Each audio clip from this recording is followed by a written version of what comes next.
Last year, my cousin was getting bullied in school about her weight, how she looked, her hair, and everything. She had nobody to talk to. Yeah, can you speak a little bit about how she dealt with it, or what she was going through before she had help? Well, she actually committed suicide. How old was she? 12. In September of 2010, my son Tyler Clementi started his freshman year at Rutgers University, and he was live streamed in a sexual encounter with another man. If you're not like the ideal, you're not really anything really to most people. We just picked this kid, had no good reason.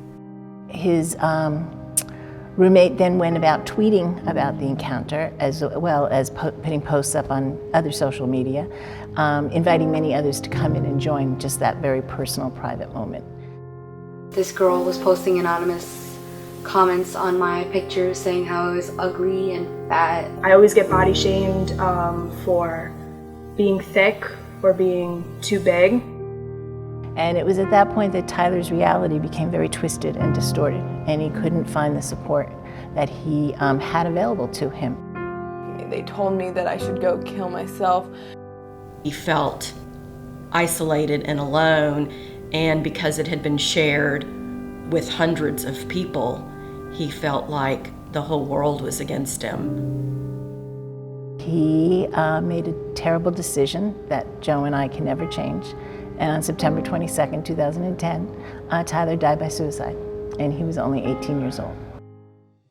Tyler Clementi's legacy is what brought us together, and why AT&T partnered with the All-American High School Film Festival to challenge filmmakers to create stories about cyberbullying.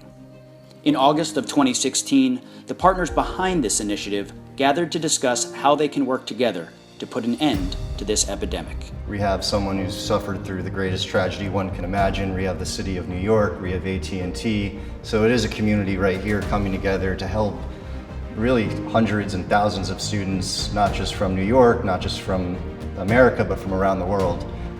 Students spend a lot more time alone, just by themselves, and what they have is their companion, is a computer, a cell phone.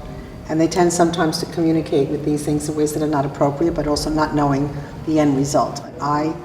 As a chancellor, some of the most horrific phone calls I get from principals is when a child has been bullied, particularly cyberbullying, and has done something terrible. We really wanted to see how we can change behavior online and encourage people to be more kind and civil, but also point out the dangers that can be caused by mean behavior online.